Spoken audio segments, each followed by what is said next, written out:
আমাৰ পদূলিমুখতে থকা মাইনা দোকানৰ পৰা ধূপ শলিতা লৈ আমাৰ চিন্তামণি অনাথ আশ্ৰমৰ সমীপতে হোৱা গণেশ মণ্ডপলৈ পূজা চাবলৈ ওলালোঁ। আৰু আপোনালোককো এটা নতুন ভিডিঅ'ৰে আমাৰ যোৰহাটৰ বুঢ়ী জেমাৰ্চ ব্লগৰ পৰা মায়াই স্বাগতম জনাইছোঁ। আহক ভিডিঅ'টোৰ মাজলৈ যাওঁ, শেষলৈকে চাই যাব।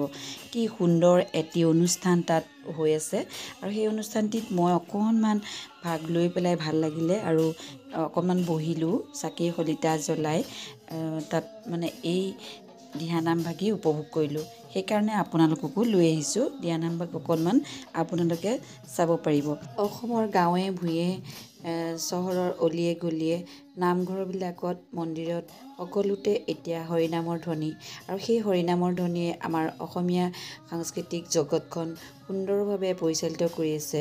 আৰু বিশেষকৈ দিহানাম সকলোতে এতিয়া একদম ভক্তিমূলকভাৱে বিকশিত হৈ আছে। গতিকে সেই দিহানামক সকলোৱে উপভোগ কৰে আৰু এতিয়া আমিও উপভোগ কৰোঁগৈ, আহকচোন।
যেতিয়া ভগৱান কৃষ্ণই সখা অৰ্জুনক বাৰে বাৰে যুদ্ধলৈ অগ্ৰসৰ হ'বলৈ উপদেশ দিছিল, তেতিয়া সখা অৰ্জুনে ভগৱানক কৈছিল যে ভগৱান, তুমি সমস্ত জগতৰ কৰ্তা, তুমি সমস্ত জগতৰ গৰাকী, তুমি সকলোকে জানা, তথাপিও মোক তুমি ইমানখিনি উপদেশ কিয় দিছা?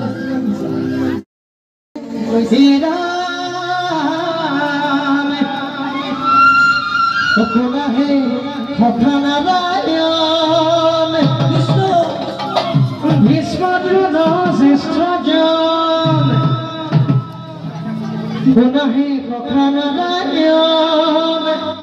আৰু এই মণ্ডপত বহি লৈ ভক্তসকলে চাওকচোন কি সুন্দৰভাৱে দিহানাম উপভোগ কৰি আছে। ভিডিঅ'টো চাই ভাল পালে আপোনালোকে লাইক কৰিব আৰু নতুনকৈ আহিলে চেনেলটো ছাবস্ক্ৰাইব কৰিব।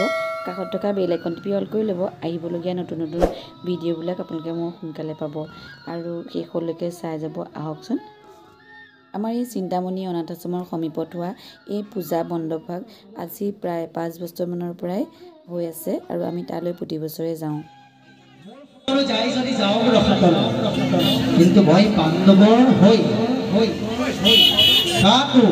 পাণ্ডৱৰ কোনো এজনকো মই উচ্চ আসন পাবলৈ নিদিওঁ।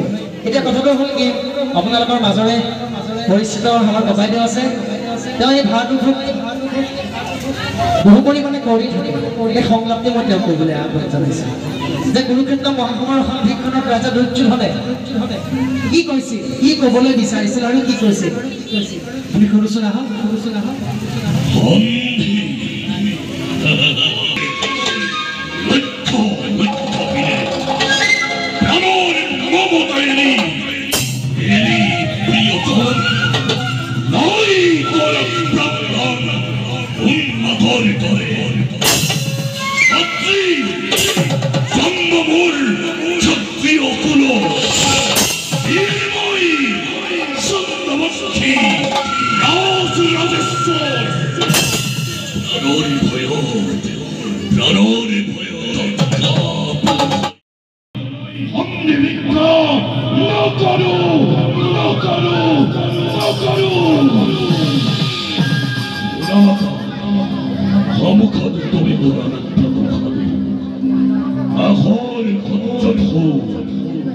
দেবতা পিতা বলবি ও কশ্য দেবতা তোকে পরিপথ জানাই পুরো করে দেবে শুদ্ধ তৃতি ভূসত্য মেদিনী প্রাণন্তেও বন্ধবকে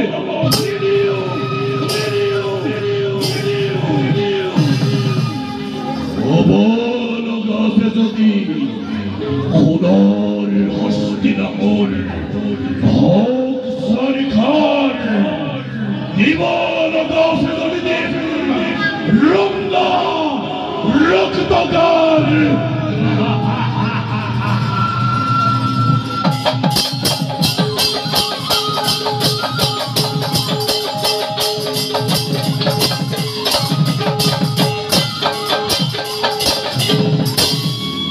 এতিয়া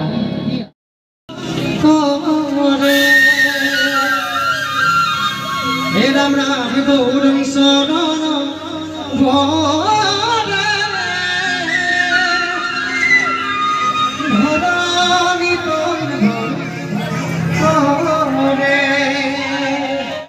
যুদ্ধলৈ অগ্ৰসৰ হৈছে হাতে অস্ত্ৰ ধৰি হেৰি জান্ত হৰি হাতে অস্ত্ৰ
কুৰুক্ষেত্ৰ সন্ধিক্ষণৰ পৰা আহি আহি লাহে লাহে দ্বাপৰ যুগৰ শেষৰখনলৈ আহিছোঁ চাৰি যুগৰ চাৰি ৰজা প্ৰথমেই কৈ গৈছোঁ কিন্তু হৰিনামটো ক'ৰ পৰা আহে যিহেতু দ্বাপৰ যুগত যদুবংশ মহাতপস্বী গৰ্গমুনিৰ অভিশাপত জৰ্জৰিত হৈ আছিল অন্যহাতে কুৰুক্ষেত্ৰ মহানগৰ সন্ধিক্ষণৰ প্ৰাক মুহূৰ্তটো গান্ধাৰীৰ অভিশাপত ভগৱান কৃষ্ণ জৰ্জৰিত হৈ আছিল বীৰাঙ্গন কুমাৰক বধ কৰাৰ দোষত ভগৱান কৃষ্ণ অভিশাপেৰে জৰ্জৰিত হৈ আছিল কৃষ্ণ অংগদ বীৰে বধ কৰাৰ অভিশাপ এইদৰে দিছিল যে তুমি মোৰ পুত্ৰক যেনেদৰে বধ কৰিলা মোৰ পুত্ৰৰ দৰে এজন সামান্য বীৰৰ হাতত তুমিও এদিন মৃত্যুবৰণ কৰিলা ভগৱান কৃষ্ণক অভিশাপ দিছিল সেই অভিশাপ আহি আহি দ্বাপৰ যুগৰ শেষৰ ফালে মহাবীৰ ব্যাধৰ ভগৰ ফলতে ভগৱান কৃষ্ণ বৈকুণ্ঠগামী হ'ল সেই ক্ষণতেই দ্বাপৰ যুগৰ অন্ত পৰিল তাৰপিছত আহিল কি আমাৰ এই ঘোৰ কলিযুগ যিটো যুগত হৰিনামৰ বাবে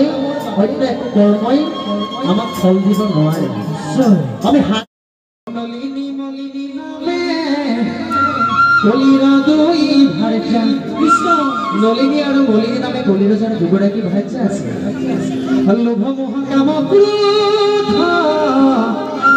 কলিৰ চাৰি পুত্ৰ ভৈলা কৃষ্ণ লোভ মোহ আৰু কাম ক্ৰোধ নামে কলি ৰজাৰ চাৰিটি পুত্ৰ সন্তানৰ জন্ম হ'ল গৰ্ব অহংকাৰ নামে কলিৰ দুই মন্ত্ৰী দয়া মহাগৰ্ভে চলিছিল ৰাজত্ব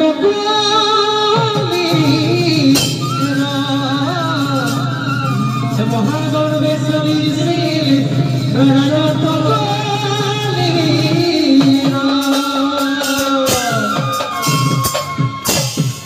এতিয়া কি হ'ল কলি ৰজাৰ দুগৰাকী ভাৰ্যা নলিনী আৰু মলিনী তেওঁলোকৰ চাৰিটি সন্তান লোভ মোহ কাম ক্ৰোধ লোভ হৈছে এনেকুৱা এটা বস্তু এনেকুৱা এটা স্বভাৱ আজি মোৰ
এই যুৱককেইজন দেখিছেনে তেওঁলোক আজি এমাহৰ আগতে চাইকেলেৰে যাত্ৰা কৰি কেদাৰনাথৰ পৰা ঘূৰি আহিছে আৰু তেওঁলোকৰ সফল যাত্ৰাত আমাৰ ওচৰৰ যুৱ সমাজে তেওঁলোকক অকণমান মৰম যাচিছে এই পূজা মণ্ডপতে। মই অকণমান ভিডিঅ' দেখুৱাই দিলোঁ, যিটো আমাৰ সন্মুখতেই তেওঁলোকক মৰম যাচিছে আমাৰ যুৱ মঞ্চই। এইবছৰ তেওঁলোকৰ যাত্ৰা সফল হ'ল বাবে অহা বছৰলৈ আকৌ অন্য এঠাইলৈ যোৱাৰ সংকল্প লৈছে তেওঁলোকে।